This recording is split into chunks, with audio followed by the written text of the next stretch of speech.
Hello प्यारे बच्चों, आप सभी का बहुत बहुत स्वागत है scientist Gautam Arora YouTube channel पर। बच्चों, आज है हमारा मैटर इन आवर सराउंडिंग का लेक्चर नंबर 2। लेक्चर नंबर 1 के अंदर हमने हमारा पॉइंट नंबर 1 और पॉइंट नंबर 2 कि मैटर किस तरह से बनता है, मैटर के पार्टिकल कितने छोटे होते हैं और मैटर के पार्टिकल्स की क्या क्या प्रॉपर्टीज़ होती हैं, ये सब बातें हमने पार्ट 1 में कंप्लीट कर ली थी। आज की इस वीडियो में हम देखने वाले हैं हमारा point number 3, state of matter. देखिए, स्टेट ऑफ मैटर और हमारा 4th point, how matter can change state, इस पर हम पूरा एक एक वीडियो सेपरेट बनाएंगे क्योंकि ये दोनों अच्छे टॉपिक है और इनमें से क्वेश्चंस की क्वालिटी भी बहुत अच्छी बनती है।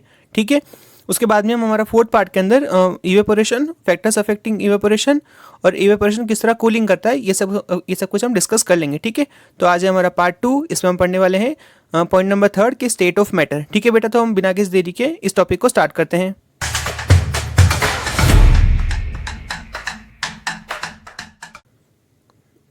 आज की क्लास को स्टार्ट करने से पहले हमने पिछली वाली क्लास में जो कुछ पढ़ लिया था उसकी शॉर्ट नोट की स्लाइड में यहाँ पर भी लेकर आके आ गया हूँ। इसे हम एक बार वापस से देख लेते हैं और फिर हम आज की क्लास को स्टार्ट करते हैं, जिसमें सबसे पहले हमने पढ़ा था कि मैटर क्या होता है। तो वो सब्सटेंस जिसके पास में मास होता है और जो कोई स्पेस ऑक्यूपाई करता है, ये दोनों ही प्रॉपर्टी जो भी सब्सटेंस रखता है उसको हम मैटर बोलते हैं। उसके बाद हमने पढ़ा था कि मैटर के पार्टिकल्स की क्या क्या प्रॉपर्टीज होती है। हमने 3 प्रॉपर्टी पढ़ी थी। पहली थी मैटर के पार्टिकल्स के बीच में स्पेस प्रेजेंट होता है, इस पर बेस्ड एक एक्सपेरिमेंट था KMnO4 का एक्सपेरिमेंट, वो हमने देख लिया था। दूसरी जो प्रॉपर्टी थी कि मैटर के पार्टिकल कंटिन्यूसली मूविंग होते हैं, इस पर जो बेस्ड एक्सपेरिमेंट था इंसेंस स्टिक का, यानी कि अगरबत्ती का एक्सपेरिमेंट था, वो हमने देख लिया था। और मैटर के पार्टिकल्स एक दूसरे को अटैक करते हैं, इस पर एक क्वेश्चन हमने देखा था जो कि एनसीईआरटी का इंडेक्स क्वेश्चन था, जिसमें हमें बताया गया था कि एक डाइवर यानी कि तैराक पानी को चीरते हुए आगे बढ़ जाता है। तो ऐसा क्यों होता है, उसका आंसर हमने दिया था क्योंकि मैटर के पार्टिकल्स के बीच में फोर्स प्रेजेंट होता है, लेकिन एक डाइवर उस फोर्स को ओवरकम करते हुए पार्टिकल्स के बीच में जो फोर्स है उसे तोड़ते हुए पार्टिकल्स को चीरते हुए आगे बढ़ जाता है और इसीलिए एक तैराक पानी के अंदर तैर पाता है। ठीक है, तो ये बात हमने उसमें देख ली थी। और उसके अलावा हमने जो लास्ट टॉपिक पढ़ा था वो था डिफ्यूजन का। डिफ्यूजन क्या होता है कि किसी भी सब्सटेंस का हायर कंसंट्रेशन से लोअर कंसंट्रेशन की तरफ मूव करना डिफ्यूजन कहलाता है। इसका एग्जाम्पल रिपीट वही था, अगरबत्ती के जो स्मेल होती है वो अगरबत्ती के पास में से पूरे रूम के अंदर फैल जाती है, तो ये डिफ्यूजन का एक एग्जाम्पल था। ठीक है, पिछली क्लास में से मैंने सब कुछ आपको रिवाइज करवा दिया है। आइए अब आज की क्लास स्टार्ट करते हैं, जो कि है स्टेट ऑफ मैटर, यानी कि मैटर कौन कौन सी स्टेट में प्रेजेंट होता है। तो देखिए, फिजिकली मैटर टोटल 3 स्टेट में प्रेजेंट होता है। पहला है सॉलिड स्टेट, दूसरा है लिक्विड स्टेट और तीसरा है गैसियस स्टेट। तो उसकी 3 स्टेट कौन कौन सी हैं। पहला है सॉलिड स्टेट। देखिए, इसकी इमेज आप ध्यान से देखेंगे, इसके जो पार्टिकल्स हैं उसकी जो अरेंजमेंट है उसे आप ध्यान से देखेंगे। सेकंड स्टेज है लिक्विड स्टेज, इसके पार्टिकल की अरेंजमेंट ध्यान से देखेंगे। और तीसरा है गैसियस स्टेट, इसके पार्टिकल की अरेंजमेंट भी आप ध्यान से देख लीजिए। ठीक है, इन तीनों इमेजेस को देखने के बाद में हम कुछ बातों के बारे में कंक्लूजन निकाल सकते हैं। पहला कंक्लूजन तो ये है कि सॉलिड के पार्टिकल्स बहुत ही अच्छे से वेल अरेंज होते हैं, लिक्विड के पार्टिकल्स के अंदर रैंडमनेस थोड़ी ज़्यादा होती है और गैसेस पार्टिकल्स के अंदर रैंडमनेस और ज़्यादा होती है। पहली बात थी ये। दूसरी बात क्या है कि जो सॉलिड के पार्टिकल्स हैं उन पार्टिकल्स के बीच में स्पेस बहुत ही कम प्रेजेंट होता है, लिक्विड में वो स्पेस थोड़ा ज़्यादा होता है और गैसियस फेज में वो स्पेस और भी ज़्यादा होता है। दूसरी बात थी ये। तीसरी बात क्या है कि जो सॉलिड के पार्टिकल्स हैं उनके पीछे फोर्स ऑफ अट्रैक्शन बहुत ज़्यादा है। नेक्स्ट पॉइंट, लिक्विड पार्टिकल्स के बीच में फोर्स ऑफ अट्रैक्शन थोड़ा कम है सॉलिड से, और गैसेस पार्टिकल के अंदर फोर्स ऑफ अट्रैक्शन बहुत ही कम होता है। तो ये 2-3 पॉइंट जो हम इन सिर्फ इमेजेस को देख करके ध्यान रख सकते हैं। आप लोग भी इन इमेजेस को अच्छे से देख लेंगे बेटा, ये एनसीईआरटी की इमेजेस है। अगर एग्जामिनर को एक इमेज बेस्ड क्वेश्चन पूछना है तो वो इन्हीं इमेज को क्वेश्चन पेपर में दे करके हमसे क्वेश्चन पूछेंगे। ठीक है, तो अब तीनों इमेज को एक बार वापस से देखेंगे क्योंकि आने वाले टाइम पर भी हम लोग इस वीडियो के अंदर इन इमेजेस को बेस बना करके बहुत सारी चीज़ों को कंक्लूड करने वाले हैं। ठीक है, तो ये इमेजेस इंपॉर्टेंट है। देख लिया आपने इमेज। चलिए आगे बढ़ते हैं। अब हम लोग सॉलिड, लिक्विड और गैस के बीच में जो डिफरेंसेस हैं उन्हें एक टेबल की फॉर्म में लिखते हुए पूरा लर्न कर लेंगे, वीडियो के अंदर ही लर्न कर लेंगे हम। ठीक है, तो देखिए पहला फीचर क्या है। पहला फीचर है वॉल्यूम, कि किसका वॉल्यूम फिक्स होता है, किसका वॉल्यूम फिक्स नहीं होता है। तो देखिए, सॉलिड के जो पार्टिकल्स होते हैं वो वेल अरेंज होते हैं, तो सॉलिड का वॉल्यूम फिक्स होता है। लिक्विड का वॉल्यूम भी फिक्स होता है, लेकिन गैसेस का वॉल्यूम फिक्स नहीं होता है। फिक्स क्यों नहीं होता, क्योंकि देखिए गैसेस को हम जिस भी कंटेनर में फिल करेंगे गैसेस उस कंटेनर का वॉल्यूम ऑक्यूपाई कर लेती हैं। तो गैसेस का वॉल्यूम वेरिएबल होता है का, जबकि सॉलिड और लिक्विड का वॉल्यूम फिक्स होता है। तो ये मैंने लिख दिया। ठीक है, नेक्स्ट जो फीचर है वो है शेप। तो किसका शेप फिक्स होता है और किसका शेप फिक्स नहीं होता है। तो देखिए, सॉलिड के पार्टिकल्स का शेप फिक्स होता है, लिक्विड के पार्टिकल्स का शेप फिक्स नहीं होता है। हम लिक्विड को जिस भी कंटेनर में डालेंगे लिक्विड उस कंटेनर का शेप एक्वायर कर लेता है। और गैसेस का शेप भी फिक्स नहीं होता है, हम गैस को जिस कंटेनर में डालेंगे गैस उस कंटेनर का शेप एक्वायर कर लेती है। तो मैंने यहाँ पर ये लिख दिया है। ठीक है, तीसरा जो फीचर है वो है रिजिडिटी। इसका क्या मतलब होता है। रिजिडिटी का मतलब होता है कि कोई भी सब्सटेंस कितना ज़्यादा हार्ड है, जो सब्सटेंस जितना ज़्यादा हार्ड होगा वो सब्सटेंस उतना ही ज़्यादा रिजिड होगा। तो देखिए, सॉलिड के अंदर रिजिडिटी मैक्सिमम होती है, लिक्विड के अंदर मीडियोकर और गैसेस के अंदर रिजिडिटी मिनिमम होती है। तो मैंने ये बात यहाँ पर लिख दी है। नेक्स्ट जो टॉपिक है वो है स्पेस बिटवीन पार्टिकल्स, यानी कि पार्टिकल्स के बीच में कितना स्पेस प्रेजेंट है। तो अभी अभी हम एक इमेज को देख कर के आए हैं जिसमें हमने देखा था कि सॉलिड पार्टिकल्स के बीच में सबसे कम स्पेस प्रेजेंट है, उसके बाद में स्पेस प्रेजेंट है लिक्विड पार्टिकल्स के अंदर, और गैसेस के पार्टिकल्स के बीच में बहुत ज़्यादा स्पेस प्रेजेंट होता है। अभी अभी हमने ये इमेज में देखा था, तो मैंने ये बात यहाँ पर लिख दी है। तो बेटा हमने यहाँ पर इसकी 4 प्रॉपर्टीज़ को डिस्कस कर लिया है, वॉल्यूम, शेप, रिजिडिटी और स्पेस बिटवीन पार्टिकल्स। आप इस वीडियो को यहाँ पॉज करके इस स्क्रीन का शॉट ले लेंगे बेटा, फिर हम आगे मूव कर जाते हैं। आपने स्क्रीनशॉट ले लिया बेटा, चलिए जी आगे चलते हैं। अगला जो फीचर है वो है कंप्रेसिबिलिटी, यानी कंप्रेस करने की एबिलिटी। तो देखिए कंप्रेसिबिलिटी का मतलब होता है कि हम किस तरह से फोर्स या प्रेशर लगा करके पार्टिकल्स को और भी ज़्यादा पास पास लेकर आ सकते हैं, यानी कि उनके बीच के स्पेस को कम कर सकते हैं। तो अभी अभी हमने वो इमेज देखी थी, उसमें हमने साफ साफ देखा था कि सॉलिड के पार्टिकल्स तो ऑलरेडी बहुत ही कम दूरी पर प्रेजेंट है, उन दोनों के बीच में बहुत ही कम स्पेस है, यानी कि हम सॉलिड के पार्टिकल्स को और ज़्यादा कंप्रेस नहीं कर सकते हैं। जबकि लिक्विड के पार्टिकल्स के बीच में कंप्रेसिबिलिटी थोड़ी ज़्यादा थी, तो हम उन्हें कंप्रेस कर सकते हैं। और गैसेस पार्टिकल के बीच में डिस्टेंस तो बहुत ज़्यादा थी, यानी कि हम गैसेस को सबसे ज़्यादा कंप्रेस कर सकते हैं। सो गैसेस आर हाईली कंप्रेसिबल। उसके बाद में सेकंड पोजीशन पर लिक्विड और थर्ड पोजीशन पर आएगा सॉलिड। तो ये बात मैंने यहाँ पर लिख दी है बेटा। नेक्स्ट जो फीचर है वो है पार्टिकल्स के बीच में काइनेटिक एनर्जी।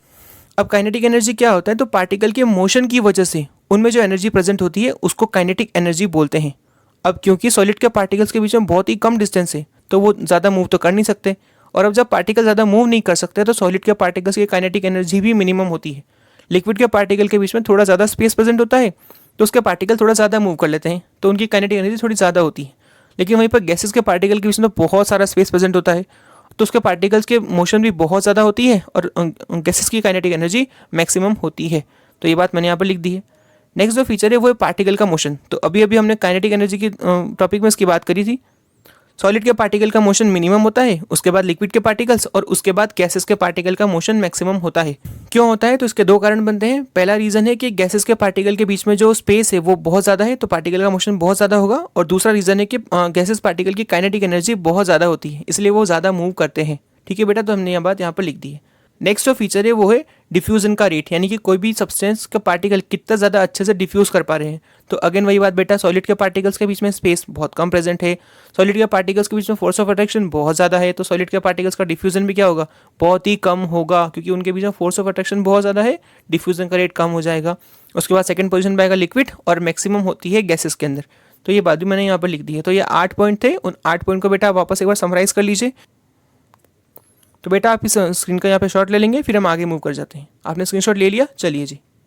तो चलिए बेटा नेक्स्ट जो टॉपिक हमको पढ़ना है वो एक बहुत ही प्यारा सा टॉपिक जो कि है डेंसिटी। डेंसिटी का क्या मतलब होता है, पहले आप मुझे इसके बारे में समझ लीजिए, उसके बाद जो स्लाइड में लिखा है वो मैं आपको सिखा दूंगा। देखिए डेंसिटी का मतलब होता है कोई भी सब्सटेंस कितना ज़्यादा गाढ़ा या कितना ज़्यादा पतला है, यानी कि एक सब्सटेंस के फिक्स वॉल्यूम के अंदर कितने ज़्यादा पार्टिकल्स प्रेजेंट है। अगर नंबर ऑफ पार्टिकल ज़्यादा है तो वो सब्सटेंस उतना ही ज़्यादा डेंसर है, और अगर नंबर ऑफ सब्सटेंस बहुत ही कम है यानी कि वो सब्सटेंस उतना ही कम डेंसर है। इसका मैं आपको एक एग्जांपल देता हूँ। आपकी सिटी की जो सबसे भीड़ वाली सड़क हो उसमें आप सुबह 7 बजे का एक बार इमेजिन कीजिए और एक दोपहर के 2 बजे को इमेजिन कीजिए। सुबह के 7 बजे उस सड़क पर व्हीकल्स का नंबर बहुत ही कम है, यानी कि उस टाइम पर सुबह के 7 बजे व्हीकल की डेंसिटी बहुत कम है उस सड़क पर। लेकिन वहीं पर 2 बजे दोपहर के वहाँ पर व्हीकल्स का नंबर बहुत ज़्यादा बढ़ जाता है, यानी कि 2 बजे उस सड़क पर व्हीकल की डेंसिटी बहुत ज़्यादा बढ़ जाती है। बस यही मतलब होता है डेंसिटी का। डेंसिटी को अगर हम साइंटिफिक भाषा में बोलना चाहें तो mass per unit volume is called density. एक यूनिट वॉल्यूम के अंदर कितना ज़्यादा मास प्रेजेंट है उसको डेंसिटी बोलते हैं। इसका फॉर्मूला क्या बन जाता है, तो मास अपॉन वॉल्यूम। डेंसिटी का फॉर्मूला क्या है, मास अपॉन वॉल्यूम। अब देखिए हमारे सामने फॉर्मूला लिखा हुआ है, तो हम इस फॉर्मूला को देख करके ही डेंसिटी की यूनिट बना सकते हैं। सबसे पहले हम देखते हैं डेंसिटी की यूनिट एसआई फॉर्म के अंदर। तो देखिए मास की एसआई फॉर्म में यूनिट होती है किलोग्राम, क्या होती है, किलोग्राम होती है।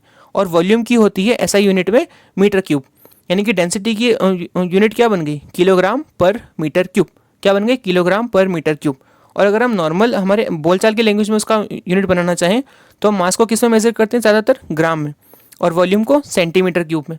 यानी कि एक और यूनिट बन जाती है ग्राम पर सेंटीमीटर क्यूब। यानी कि जब आप किलोग्राम का यूज़ कर रहे हैं तब आप मीटर क्यूब का यूज़ करेंगे, और जब आप ग्राम का यूज़ कर रहे हैं उस टाइम पर आप सेंटीमीटर क्यूब का यूज़ करेंगे। तो ये बात मैंने यहाँ लिख दी है बेटा, किलोग्राम पर मीटर क्यूब ये एसआई यूनिट है, और ग्राम पर सेंटीमीटर क्यूब ये नॉर्मल ज़्यादा बोलचाल की यूनिट है। ओके, देखते हैं। इसका मैंने एक सिंपल मेथड बना दिया है बेटा कि हमें एक वॉल्यूम को फिक्स कर लेना है और उसके अंदर अब हम अलग अलग सब्सटेंस को भरते जाएंगे। तो जिस सब्सटेंस का जितना ज़्यादा वेट आएगा, जितना ज़्यादा मास उसके अंदर प्रेजेंट होगा, उस सब्सटेंस की डेंसिटी उतनी ही ज़्यादा होगी। फॉर एग्जांपल बेटा, आपके घर में आप एक ग्लास ले लीजिए, उस ग्लास के अंदर सबसे पहले आप एयर को देखिए, क्योंकि जब ग्लास खाली है तो उसके अंदर एयर प्रेजेंट है, तो एयर का मास सबसे कम आएगा, यानी कि एयर की डेंसिटी सबसे कम है। उसके बाद आप उस ग्लास के अंदर वाटर भर लीजिए और फिर आप उसका मास कीजिए, तो ऑब्वियस सी बात है कि मास एयर के कंपैरिजन में ज़्यादा आएगा, यानी कि वाटर की डेंसिटी एयर से तो ज़्यादा ही है।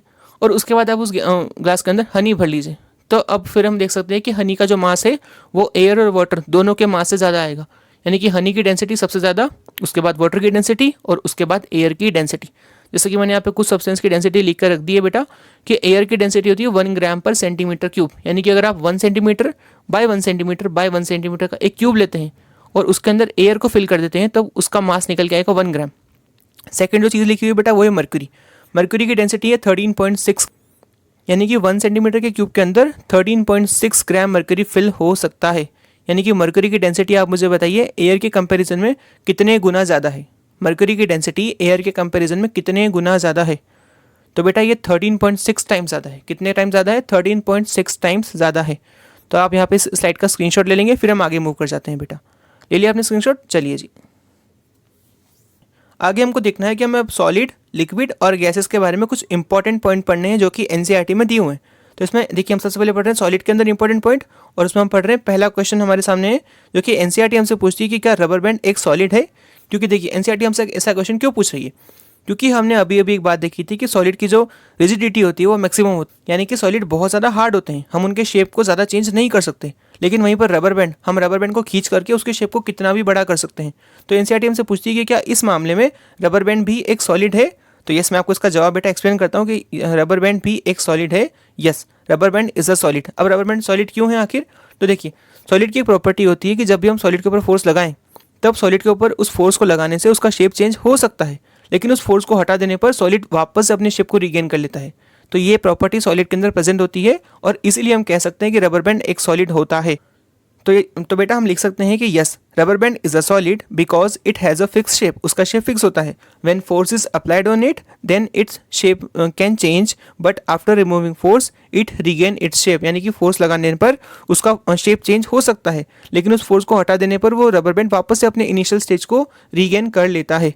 इसी तरह से एनसीईआरटी हमसे एक और क्वेश्चन पूछती है जो कि ये क्या एक स्पंज भी एक सॉलिड होता है, क्योंकि जब हम स्पंज को दबाते हैं तब स्पंज का शेप भी चेंज हो जाता है। ऐसा क्यों होता है? तो सबसे पहली बात तो ये कि स्पंज के अंदर बहुत सारे छेद होते हैं। स्पंज एक पोरस सब्सटेंस है और जब भी हम उस स्पंज को दबाते हैं तब उस सब्सटेंस के जो छेद हैं उनके बीच में जो एयर ट्रैप है वो एयर उस स्पंज से बाहर निकल जाती है, जिसकी वजह से स्पंज का जो शेप है वो श्रिंक हो जाता है।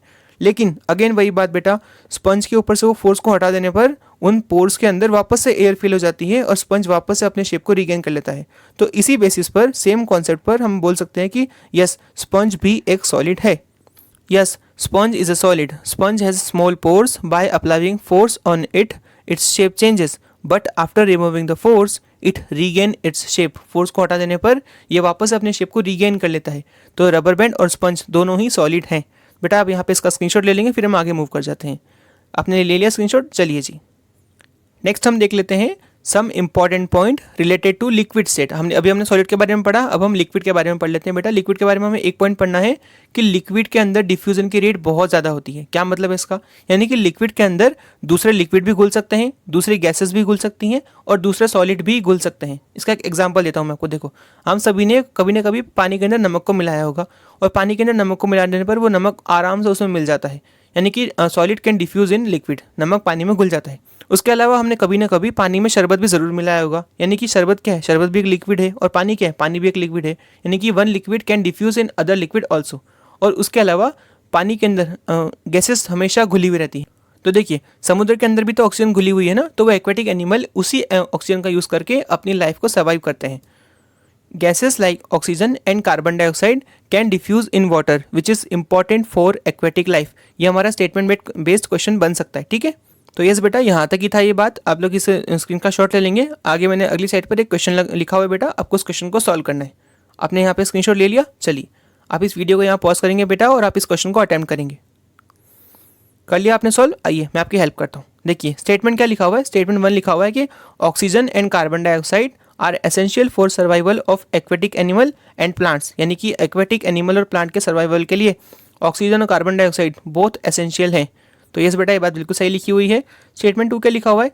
Solid, liquid and gases can diffuse in liquid, यानी कि सॉलिड, लिक्विड और गैसेस तीनों लिक्विड के अंदर डिफ्यूज कर सकते हैं। तो यस, स्टेटमेंट 2 भी करेक्ट लिखा हुआ है। So statement 1 and statement 2 both are correct.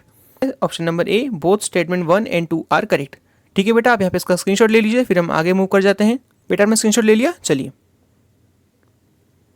आगे हम पढ़ते हैं some important point related to gaseous state. इसमें हमें इसके एक बहुत ही अच्छा फीचर है जो कि गैस का, और वो है कंप्रेसिबिलिटी। गैसेस के अंदर कंप्रेसिबिलिटी बहुत ज़्यादा होती है।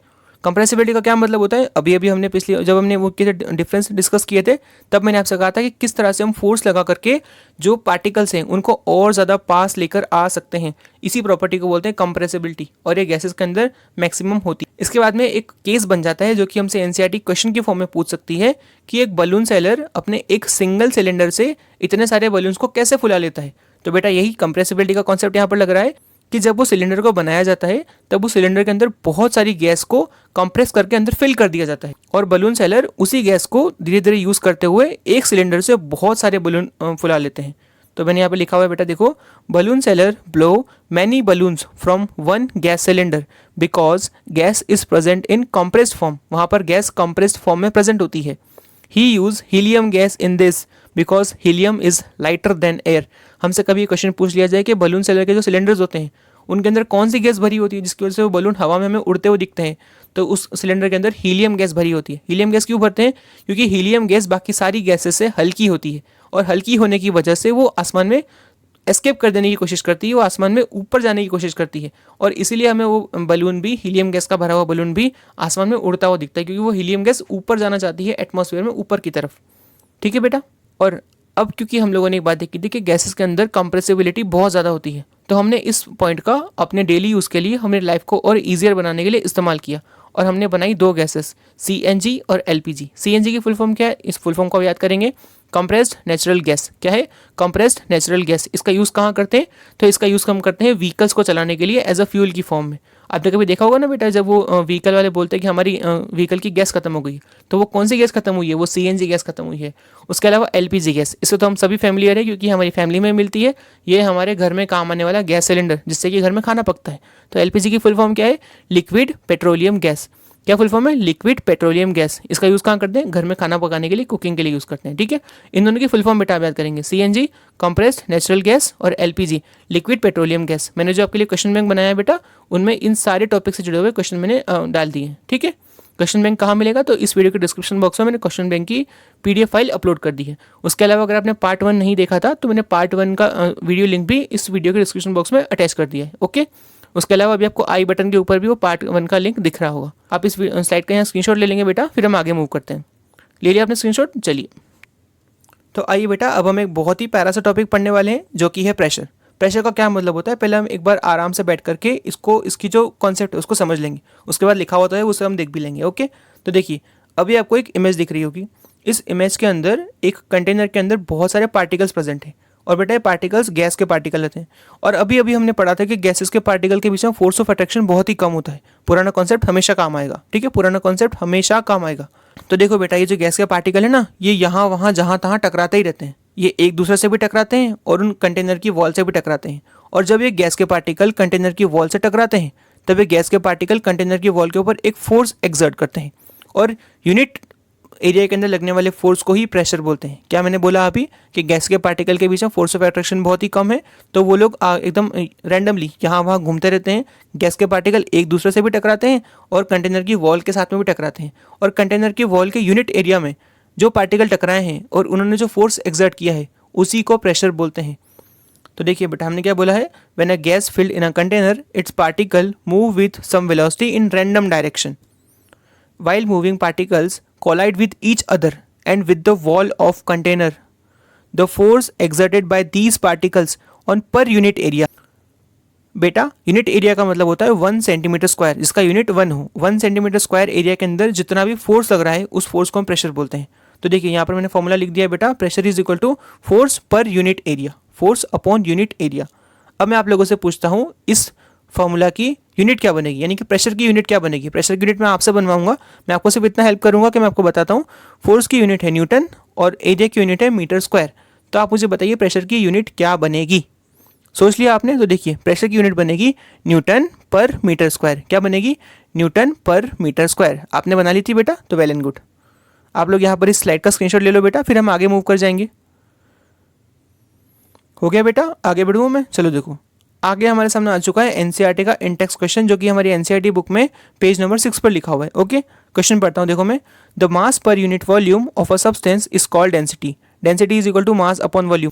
तो देखिए इस क्वेश्चन को बोलते हैं थिंकिंग एबिलिटी क्वेश्चन। यानी कि अब एनसीईआरटी हमसे ऐसे यहाँ पर डेंसिटी नहीं पूछना चाहती कि बताओ डेंसिटी क्या होती है, डेंसिटी का फॉर्मूला क्या होता है, डेंसिटी की यूनिट क्या होती है। ये एक प्रैक्टिकल बेस्ड क्वेश्चन है, इसमें एनसीईआरटी हमसे पूछ रही है कि अब तुमको जो सब्सटेंस दे रखे ना, तुम इनको डेंसिटी के इंक्रीजिंग ऑर्डर में अरेंज करो। तो बेटा इसको बोलते हैं कॉन्सेप्ट एप्लीकेशन बेस्ड क्वेश्चन। अब देखो सब्सटेंस क्या क्या दे रखे हैं हमारे सामने, तो air, exhaust from chimneys, Honey, water, chalk, cotton और आयरन। हमें इन सबको लेस डेंसर से मोर डेंसर के सीक्वेंस में अरेंज करना है। तो आप लोग इस वीडियो को यहाँ पॉज करो, थोड़ा सा सोचो, और फिर आप इस वीडियो में आगे मूव करेंगे। मैं आपको आंसर बताने वाला हूँ। सोचा आपने, आंसर निकालने की कोशिश करी, चलिए मैं आपकी हेल्प करता हूँ। तो देखिए यहाँ पर कुछ चीज़ें ऐसी हैं जो हमें वैसे ही पता चलेगा बहुत ज़्यादा हल्की हैं, और कुछ चीज़ें ऐसी हैं जो हमें साफ साफ पता चलेगा बहुत ज़्यादा भारी हैं। कन्फ्यूजन क्या होगा? कन्फ्यूजन होगा बीच की 2-3 चीज़ों के अंदर। तो उसमें मैं आपकी हेल्प करता हूँ। देखिए सबसे पहले क्या लिखा हुआ है? एयर, उसके बाद लिखा हुआ है एग्जॉस्ट फ्रॉम चिमनीज। तो एक बात हम साफ साफ समझ सकते हैं कि देखिए एयर की डेंसिटी सबसे कम होती है, एयर की डेंसिटी सबसे कम होती है। और देखिए चिमनी से जो एग्जॉस्ट निकला है, उस चिमनी के एग्जॉस्ट के अंदर थोड़े बहुत डस्ट के पार्टिकल में मिक्स होंगे, यानी कि एग्जॉस्ट की डेंसिटी एयर की डेंसिटी से ज़्यादा होगी। पहला पॉइंट हमें समझ में आ गया। उसके बाद क्या लिखा हुआ है? Honey, water, chalk. तो हनी की डेंसिटी वाटर की डेंसिटी ज़्यादा होगी, हमें ये बात भी समझ में आ गई। Chalk, cotton, iron. और अब आयरन की डेंसिटी सबसे ज़्यादा होगी, हमें ये बात भी पता है क्योंकि आयरन तो बहुत ज़्यादा भारी होता है ना। सेकंड नंबर पर रहेगा चॉक, क्योंकि चॉक क्या है? सॉलिड है। थर्ड नंबर पे क्या रहेगा? थर्ड नंबर पे रहेगा हनी। थर्ड नंबर पर रहेगा हनी। फोर्थ नंबर पर रहेगा वाटर। फिफ्थ नंबर पर रहेगा कॉटन। सिक्स नंबर पर रहेगा एग्जॉस्ट फ्रॉम चिमनी। और 7 नंबर पर रहेगा एयर।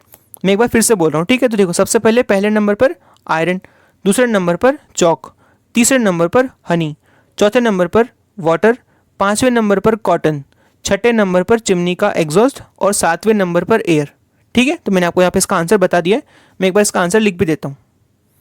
तो देखो यहाँ पे मैंने सीक्वेंस बना करके लिख दिया है, आप लोग इस स्लाइड का स्क्रीनशॉट ले लेंगे बेटा। आयरन, फिर चॉक, फिर हनी, वाटर, कॉटन, एग्जॉस्ट और एयर।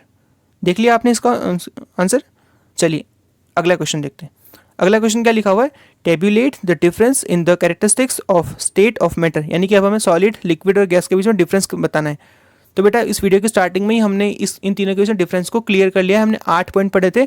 आप लोग अब एक काम कीजिए, आप लोग उन 8 पॉइंट की जो फीचर में लिखा है ना, जो फीचर की टेबल थी, उस फीचर की टेबल को एक बार देखिए और एक बार अपने मन में इस पूरी टेबल को रिवाइज कर लीजिए। आप लोग इस वीडियो को यहाँ पर पॉज करेंगे, उन 8 फीचर को देखेंगे, आंसर नहीं देखेंगे, सिर्फ उन फीचर्स को देखेंगे। जैसे कि मैं बोलता हूँ कंप्रेसिबिलिटी, तो सॉलिड के अंदर मिनिमम, फिर लिक्विड में, और फिर गैसेज में मैक्सिमम। ऐसे करके आप उन 8 फीचर को एक बार वापस से देख लीजिए। देख लिया आपने? चलिए अगला क्वेश्चन देखते हैं। ये वाला क्वेश्चन हमारा डन है। ओके, अगला क्वेश्चन में क्या लिखा हुआ है? Comment upon the following: rigidity, compressibility, fluidity, filling a gas in a container, shape, kinetic energy और डेंसिटी। तो ये हमसे यहाँ पर अब तक हमने जितने भी कोर कॉन्सेप्ट पढ़े थे उन सब के बारे में वापस एक बार रिवीजन करने के लिए कह रहे हैं। तो अब हम यहाँ पे एक एक करके इन सभी चीज़ों के बारे में एक्सप्लेन कर देते हैं फटाफट से। तो आइए बेटा हम हमारा पहला पॉइंट देख लेते हैं, जो कि है रिजिडिटी। इसका क्या मतलब होता है? Rigidity is a property of a substance, usually a solid, that resist a change in shape और volume when external force is applied. यानी जब हम किसी भी चीज़ पर बाहर से फोर्स लगाएं तब वो सब्सटेंस कितना ज़्यादा उस फोर्स को अपोज कर रहा है, वो सब्सटेंस कैसे अपना शेप को चेंज होने से रोक रहा है। और यही बात तो उसकी हार्डनेस होती है, यानी कि कोई सब्सटेंस, जो सब्सटेंस जितना ज़्यादा हार्ड होगा वो सब्सटेंस उतना ही ज़्यादा रिजिड होगा। तो पहला पॉइंट हमने यहाँ पे क्लियर कर लिया है। और उसके अलावा मैंने एक बात और लिखी हुई है, रिजिडिटी का ऑर्डर। तो सॉलिड के अंदर मैक्सिमम, उसके बाद लिक्विड में, और उसके बाद गैस में। नेक्स्ट पॉइंट क्या है? कंप्रेसिबिलिटी। अभी हम पढ़ कर आए थे, कंप्रेसिबिलिटी का मतलब होता है फोर्स या प्रेशर लगा करके सब्सटेंस की जो बीच का जो स्पेस है उसको कम करना, और उस सब्सटेंस का जो ओवरऑल शेप है उसको भी छोटा कर देना। तो देखिए, compressibility is a ability of a matter to shrink its shape. In other words, compressibility is the property of a substance that describe how easily its volume can be decreased when pressure is applied. Order of compressibility क्या है? Solid के अंदर minimum, उसके बाद liquid में, और उसके बाद गैसेस के अंदर मैक्सिमम कंप्रेसिबिलिटी होती है। तो बेटा 2 पॉइंट मैंने अभी डिस्कस कर लिए हैं। आप यहाँ पे इसका स्क्रीनशॉट ले लो बेटा, फिर हम आगे मूव कर जाते हैं। बेटा आपने स्क्रीनशॉट ले लिया, चलिए आ जाओ। अब हम देख लेते हैं हमारा नेक्स्ट टॉपिक जो कि है फ्लूइडिटी। फ्लूइडिटी का क्या मतलब होता है? फ्लूइड का मतलब होता है कि बहने की टेंडेंसी रखने वाले, जो चीज़ बह सकती है उसको हम फ्लूइड बोलते हैं। तो देखिए कौन कौन सी चीज़ बहती है। पहली चीज़ हवाएं बहती है, बहती हवा सा था वो, यानी कि हवाएं बहती है। और दूसरी चीज़ पानी भी तो बहता है ना, यानी कि हवा और पानी दोनों ही फ्लूइड है। इसका मतलब लिक्विड और gas both are fluid but solid are not fluid. पत्थर कभी नहीं बहता। फ्लूइडिटी का मतलब क्या होता है? तो देखिए इसका मतलब क्या है, fluidity is an ability of matter to flow. Liquid and gas are said to be fluid because they have ability to flow. Solid does not consider as fluid because they does not have ability to flow. तो fluidity का concept हमने clear कर लिया, simple सी बात थी एकदम। अगला क्या है? Filling a gas container. तो इसमें हम वापस से बात करेंगे compressibility of gas. Gas show high compressibility, so large amount of gas can be filled in a container. Example, liquid petroleum gas LPG और compressed natural gas CNG। तो बेटा आप यहाँ पे इनका स्क्रीनशॉट ले लेंगे, फिर हम आगे मूव कर जाते हैं। ले लिया आपने स्क्रीनशॉट, चलिए जी आइए नेक्स्ट हम देख लेते हैं शेप क्या होता है। शेप का मतलब होता है कि पार्टिकल्स किस तरह से अरेंज्ड है, किसी भी सब्सटेंस के पार्टिकल किस तरह से अरेंज है। Shape is refer to as the arrangement of particles. ठीक है बेटा, सिंपल सी बात थी ये तो। सिक्स क्या है? सिक्स है काइनेटिक एनर्जी। काइनेटिक एनर्जी का क्या मतलब होता है? तो पार्टिकल के मोशन की वजह से उनके बीच में जो एनर्जी प्रेजेंट होती है उसी को काइनेटिक एनर्जी बोलते हैं। The energy present in particles due to its motion, the formula of kinetic energy is half mv²। वैसे ये बेटा हायर क्लासेस में काम आता है, लेकिन मैंने आप लोगों के लिए लिख लिया कि आप लोग एक बार समझ लो कि काइनेटिक एनर्जी किस किस चीज़ पर डिपेंड करती है। तो इसमें m है मास, यानी कि जिसका मास ज़्यादा होगा वो पार्टिकल की काइनेटिक एनर्जी भी ज़्यादा होगी। और दूसरा है वेलोसिटी, जिस पार्टिकल की वेलोसिटी ज़्यादा होगी उस पार्टिकल की काइनेटिक एनर्जी भी ज़्यादा होगी। अब वेलोसिटी क्या है समझ में नहीं आता बेटा, तो हमारा वीडियो आने वाला है मोशन चैप्टर के ऊपर, उसमें हम स्पीड वेलोसिटी सब कुछ आराम से डिस्कस करने वाले हैं। ओके, नेक्स्ट देख लेते हैं। आप यहाँ पे इसका स्क्रीनशॉट ले लीजिए। ले लिया आपने स्क्रीनशॉट, चलिए जी नेक्स्ट क्या है? डेंसिटी। अगेन रिपीट बेटा, कॉन्सेप्ट रिपीट हो रहे हैं यहाँ पर, आप लोग इस चीज़ को वापस एक बार समझेंगे। तो आप मुझे बताइए डेंसिटी मतलब क्या होता है? Density is equal to mass per unit volume. Density is mass per unit volume. बताइए फॉर्मूला क्या था? So density is equal to mass upon volume.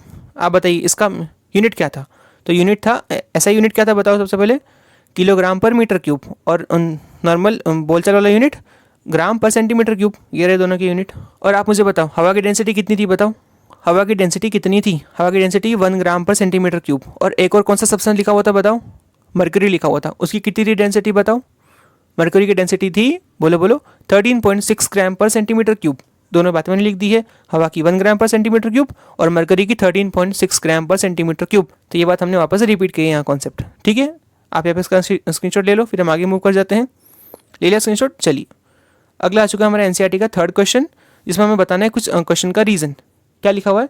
A gas fill completely in the vessel in which it is kept. यानी कि gas जिस भी vessel में present है वो उस पूरे के पूरे कंटेनर को ऑक्यूपाई कर लेती है। ऐसा क्यों होता है? तो इसका सबसे बड़ा रीज़न ये है कि ये जो गैस के पार्टिकल होते हैं ना, उनके बीच में सबसे कम फोर्स ऑफ अट्रैक्शन प्रेजेंट होता है, और इसीलिए गैस के पार्टिकल्स एक दूसरे की परवाह किए बिना उस पूरे कंटेनर के अंदर आराम से घूमते रहते हैं। तो हमने यहाँ क्या लिखा है कि the gas particles apply very less attraction force on each other and they can spread in a container in which they are present, so the gas occupy the space completely in which it is present. ठीक है बेटा, आप यहाँ पे इसका screenshot ले लो, फिर हम आगे मूव कर जाते हैं। ले लिया बेटा आपने स्क्रीनशॉट, चलो अगला देख लेते हैं। आगे का लिखा हुआ है कि इसका भी हमें देना है reason. A gas exert pressure on the wall of container. तो यहाँ पर हमसे वापस वो प्रेशर के बारे में पूछ रहे हैं कि गैस प्रेशर क्यों अप्लाई करती है। तो हम वापस से कॉन्सेप्ट को रिपीट करते हैं। तो कॉन्सेप्ट कुछ ऐसा था कि एक वेसल के अंदर गैस के पार्टिकल रैंडमली मूव कर रहे होते हैं, और जब वो पार्टिकल रैंडमली मोशन में होते हैं तब वो एक दूसरे से भी टकराते हैं और कंटेनर की वॉल के साथ भी टकराते हैं, और वॉल के साथ टकराने पर वो कंटेनर की वॉल पर फोर्स एक्सर्ट करते हैं। तो यूनिट एरिया में जितना फोर्स एक्सर्ट किया जाता है उसे ही प्रेशर कहते हैं। So pressure is equal to force per unit area. हमने यहाँ पे बात लिख दी है बेटा कि gas molecule move in random direction and hit each other and the wall of container, so the force exerted by these molecules per unit area of container is called pressure. ठीक है बेटा, प्रेशर की मुझे एक बार formula बताओ pressure का। Pressure is equal to force per unit area. Pressure की यूनिट बता दो बेटा मुझे, क्या बनेगी? फोर्स पर यूनिट एरिया की न्यूटन पर मीटर स्क्वायर। प्रेशर की यूनिट क्या है? न्यूटन पर मीटर स्क्वायर। ओके, आप यहाँ पे इसका स्क्रीनशॉट ले लो बेटा, फिर हम आगे मूव कर जाते हैं। ले लिया आपने स्क्रीनशॉट, चलिए जी अगला क्वेश्चन देख लेते हैं। A wooden table should be called a solid. हम एक वुडन टेबल को सॉलिड बोलते हैं, ऐसा क्यों होता है? तो देखो वुडन टेबल को हम सॉलिड बोलते हैं क्योंकि इसके अंदर सॉलिड की सारी प्रॉपर्टीज़ प्रेजेंट है। कौन कौन सी प्रॉपर्टीज़, तो हम अभी जो हमने पढ़े थे डिफरेंसेस, उन्हीं से हम याद करेंगे। पहली प्रॉपर्टी थी वॉल्यूम, तो वुडन टेबल का वॉल्यूम फिक्स होता है। दूसरी चीज़ हमने पढ़ी थी शेप, वुडन टेबल का शेप भी फिक्स होता है।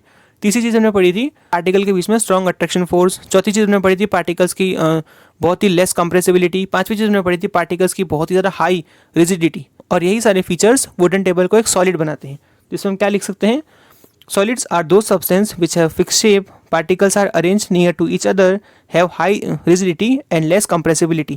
The wooden table show all these properties, so the wooden table is called as solid. तब हम wooden table को solid बोल सकते हैं। ठीक है बेटा, आप यहाँ पे इसका स्क्रीनशॉट ले लेंगे, फिर हम आगे मूव करते हैं। ले लिया आपने स्क्रीनशॉट, चलिए जी देखिए बेटा नेक्स्ट क्वेश्चन क्या है। We can easily move our hand in air, but to do this the same through a solid block of wood we need a karate expert. यानी कि हम हवा के अंदर अपने हाथ को बहुत आराम से हिला लेते हैं, लेकिन अगर हमको एक सॉलिड ब्लॉक के अंदर जाकर के हाथ को हिलाना पड़े तब हमें कराटे एक्सपर्ट की ज़रूरत पड़ जाती है। तो देखिए इसका करेक्ट आंसर कुछ ऐसा होना चाहिए कि क्योंकि गैसेस के पार्टिकल के बीच में बहुत ज़्यादा स्पेस प्रेजेंट होती है और गैसेस के पार्टिकल के बीच में फोर्स ऑफ अट्रैक्शन भी बहुत कम होता है, इसीलिए हम पार्टिकल के बीच में जो फोर्स प्रेजेंट है उसको आराम से ब्रेक कर देते हैं। और क्योंकि स्पेस बहुत ज़्यादा प्रेजेंट है तो हम आराम से अपना हाथ उसमें मूव कर सकते हैं। लेकिन वहीं पर सॉलिड के अंदर इसका उल्टा होता है, वहाँ पर पार्टिकल के बीच में स्पेस बहुत ही कम है और पार्टिकल के बीच में हाई फोर्स ऑफ अट्रैक्शन है, तो हम पार्टिकल के बीच के फोर्स ऑफ अट्रैक्शन को तोड़ नहीं सकते और स्पेस प्रेजेंट है नहीं तो हम अपना हाथ घुमा नहीं सकते। लेकिन कराटे एक्सपर्ट मार करके पार्टिकल उस ब्लॉक को बीच में से तोड़ देता है। तो यही बात मैंने यहाँ पर लिख दी है बेटा कि the gas particles has very high interstitial space and very less attraction force between them, so we can easily move our hand in air, but on other hand solid particles have very less interstitial space and high attraction force, उनके बीच में force बहुत ज़्यादा होता है between particles, so we cannot move our hand in it, तब हम उसके अंदर अपना हाथ आराम से मूव नहीं कर सकते। thus we need a karate expert, और तब हमें कराटे एक्सपर्ट की ज़रूरत पड़ती है। एक्चुअल में कराटे एक्सपर्ट भी वुडन ब्लॉक के अंदर थोड़ा ना हाथ मूव कर सकता है, वो तो सिर्फ उस वुडन ब्लॉक को तोड़ सकते हैं। तो करेक्ट आंसर तो ये है बेटा। ओके, आप लोग यहाँ पे इसका स्क्रीनशॉट ले लेंगे, फिर हम आगे मूव कर जाते हैं। बेटा ले लिया आपने स्क्रीनशॉट, चलिए जी आइए अब हम देख लेते हैं हमारा नेक्स्ट क्वेश्चन। और बेटा ये एक इंपॉर्टेंट क्वेश्चन है और एक बहुत ही अच्छे कॉन्सेप्ट वाला क्वेश्चन है। क्या है क्वेश्चन, पढ़ते हैं। Liquid generally have lower density as compare to solids, but you must have observe that ice float on water, find out why. बेटा इस क्वेश्चन में लिखा हुआ है कि लिक्विड की डेंसिटी सॉलिड की डेंसिटी से कम होती है। इसका मतलब कि लिक्विड को तैरना चाहिए और सॉलिड को अंदर डूब जाना चाहिए। लेकिन आइस और वाटर के केस में ऐसा क्यों होता है कि आइस सॉलिड होने के बावजूद पानी के ऊपर तैरती है? तो ये एक इंपॉर्टेंट कॉन्सेप्ट वाला क्वेश्चन है। का जो मेन रीज़न है वो मैं आपको बताने वाला हूँ। तो देखो, पहली इमेज में आपको दिख रहे हैं वाटर के मॉलिक्यूल्स और दूसरी इमेज में आपको दिख रहे हैं कि जब वो वाटर के मॉलिक्यूल्स खुद को आइस में कन्वर्ट कर लेते हैं। तो देखिए, जब भी वाटर के मॉलिक्यूल अपने आप को आइस में कन्वर्ट करते हैं ना, तब वो खुद को हेक्सागन की शेप में अरेंज कर लेते हैं, जो कि आपको दिखाई दे रहे हैं। अब जब ये वाटर मॉलिक्यूल खुद को हेक्सागन की शेप में अरेंज करते हैं ना, तब इनके बीच में खाली स्पेस प्रेजेंट हो जाता है, खाली जगह वॉइड क्रिएट हो जाती है और उस वॉइड के अंदर हवा आकर के ट्रैप हो जाती है। अब क्योंकि उसके अंदर हवा आकर के ट्रैप हो चुकी है, तब एक फिक्स वॉल्यूम के अंदर कम मास आने वाला है, क्योंकि बाकी जगह तो खाली हवा ने ऑक्यूपाई कर ली है। तो देखो, फिक्स वॉल्यूम के अंदर अगर कम मास आएगा मतलब कि डेंसिटी घट जाएगी। डेंसिटी का कॉन्सेप्ट लग रहा है यहाँ पे। अब अगर डेंसिटी कम हो चुकी है तब तो पक्का लेस डेंसर चीज़ें मोर डेंसर चीज़ों के ऊपर तैरने वाली हैं, और इसीलिए बर्फ़ पानी के ऊपर तैरती है, क्योंकि बर्फ़ की डेंसिटी पानी की डेंसिटी से कम हो जाती है। तो बेटा ये बात मैंने यहाँ पर लिख दी है, ice floats on water because it is lighter than liquid water. When water freezes, its molecule arrange in a way that creates more space between them. This make ice less dense. Even though solids are usually heavier than liquids, ice is an exception due to its special structure.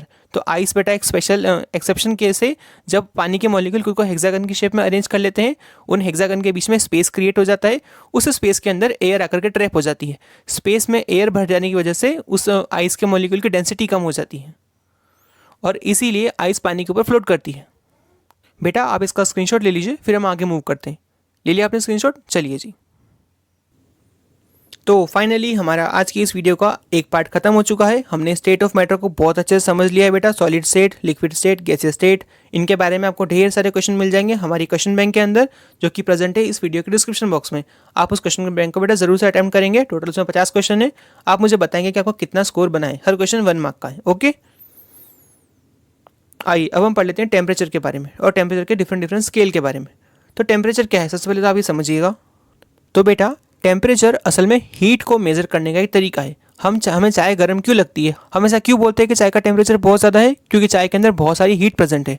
और हम ऐसा भी तो बोलते हैं ना कि बर्फ़ बहुत ज़्यादा ठंडी होती है, बर्फ़ का टेम्परेचर बहुत ही कम होता है। तो हम ऐसा क्यों बोलते हैं, क्योंकि बर्फ़ के अंदर बहुत ही कम हीट प्रेजेंट है। तो टेम्परेचर हीट को डिस्क्राइब करने का एक मेथड है। हमें अपने सिलेबस में टोटल 2 टेम्परेचर स्केल के बारे में पढ़ना है, जिनमें से पहला है सेल्सियस स्केल और दूसरा है केल्विन का स्केल।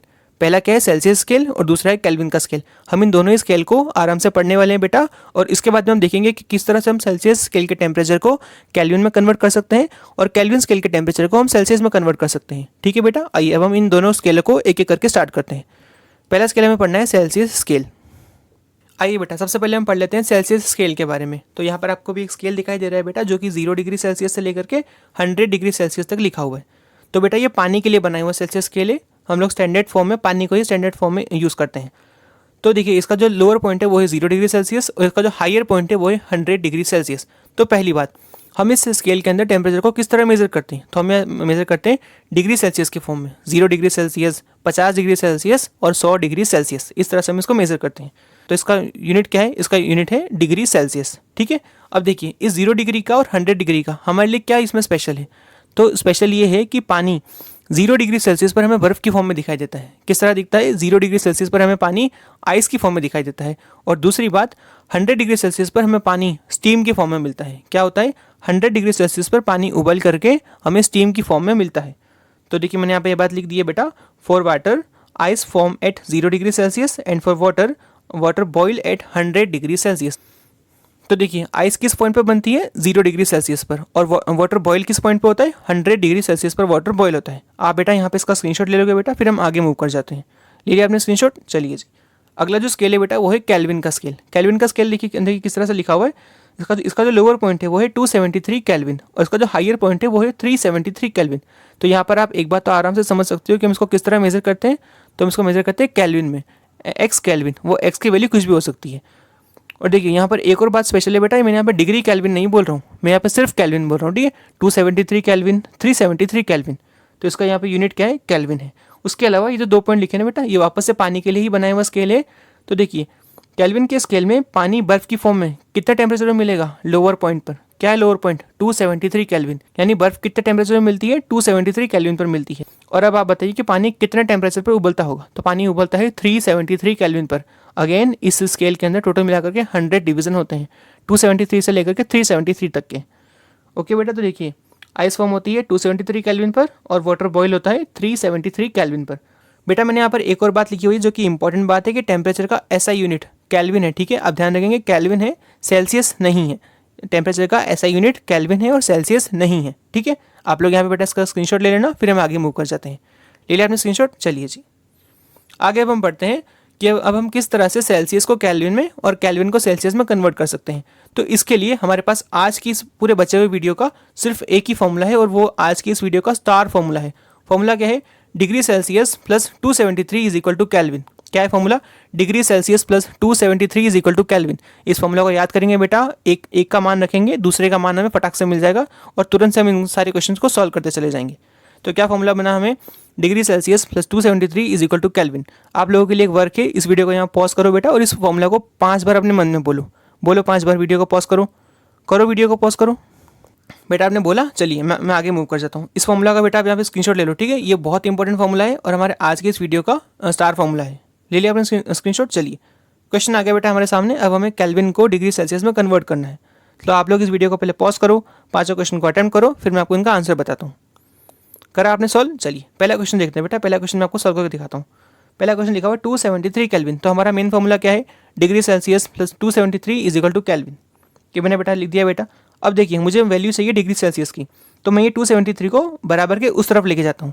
बराबर के पहले ये यहाँ पर प्लस में प्रेजेंट है, तो जब मैं इसको बराबर के वहाँ लेके जाऊँगा तो बेटा ये माइनस में कन्वर्ट हो जाएगा। तो degree Celsius is equal to kelvin minus 273। क्या आप लोगों ने फॉर्मूला को मॉडिफाई करना सीखा कि जब हमने 273 को बराबर के उस तरफ लेके गए तो इसका साइन चेंज हो गया, प्लस से माइनस हो गया। तो अभी हमारा फॉर्मूला क्या बन चुका है कि degree Celsius is equal to kelvin minus 273।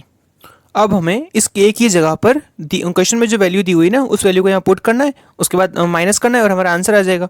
तो पहली वैल्यू क्या दी हुई है, 273 ही दी हुई है। तो देखिए 273 माइनस 273 आंसर आया कितना, 0। तो कितना आंसर है 0 डिग्री सेल्सियस। पहला क्वेश्चन सॉल्व है बेटा। अगला क्वेश्चन बताता हूँ। अगले क्वेश्चन की वैल्यू क्या है 298 केल्विन।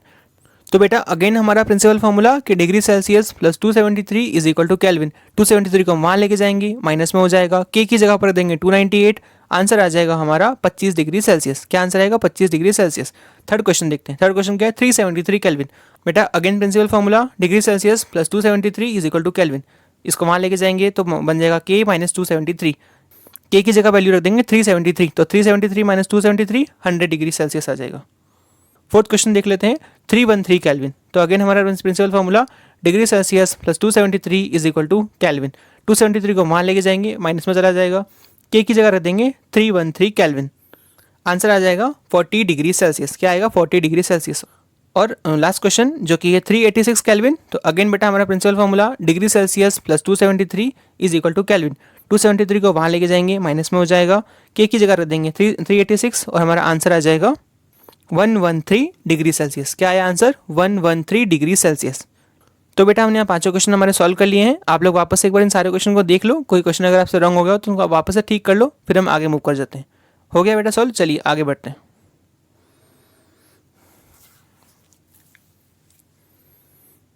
अब हमें करना है हमारे अभी किए हुए प्रोसेस का उल्टा। अब हमें सेल्सियस को केल्विन में कन्वर्ट करना है। तो आप लोग अब इस वीडियो को यहाँ पॉज करेंगे, सारे क्वेश्चन को अटेंड करेंगे बेटा, फिर मैं आपको इनका आंसर बताता हूँ। कर लिया आपने सॉल्व, चलिए जी। पहला क्वेश्चन क्या लिखा हुआ है 0 डिग्री सेल्सियस। हमारा प्रिंसिपल फॉर्मूला क्या है degree Celsius plus 273 is equal to kelvin. तो देखिए यहाँ पे हमें सेल्सियस की जगह पर क्वेश्चन में दी हुई वैल्यू को लिखना है और हमारा आंसर आ जाएगा, हमें बस प्लस करना है 273 का। पहला क्या लिखा हुआ है 0 डिग्री सेल्सियस, तो देखिए 0 को ऐड करेंगे तो क्या बनेगा, वही तो बनेगा 273 केल्विन हमारा आंसर है। सेकंड क्वेश्चन क्या लिखा हुआ है 33 डिग्री सेल्सियस। प्रिंसिपल फॉर्मूला उसके अंदर अब हमें सी की जगह पर लिख देना है 33 डिग्री। तो इसका आंसर क्या आ जाएगा बेटा 306 केल्विन। क्या है आंसर 306 केल्विन, ये सेकंड क्वेश्चन का आंसर है।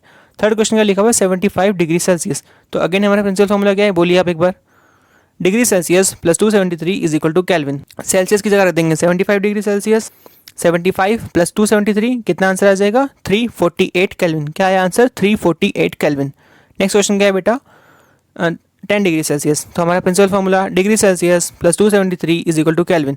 सेल्सियस की जगह रख देंगे 10, तो हमारा आंसर आ जाएगा 283 केल्विन। क्या है आंसर 283 केल्विन। और बेटा लास्ट क्वेश्चन जो कि है 110 डिग्री सेल्सियस। तो देखिए principal formula degree Celsius plus 273 is equal to kelvin. Celsius की जगह रख देंगे 110 डिग्री सेल्सियस, इसका आंसर आ जाएगा 383 केल्विन। क्या है आंसर 383 केल्विन।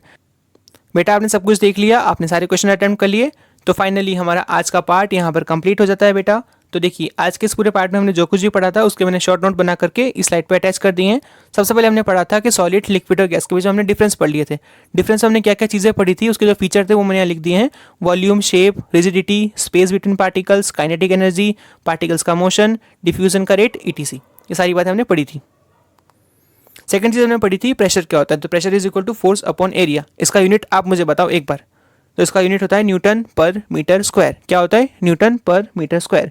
उसके अलावा हमने देखी थी दो इंपॉर्टेंट फुल फॉर्म जो कि थी एलपीजी और सीएनजी की।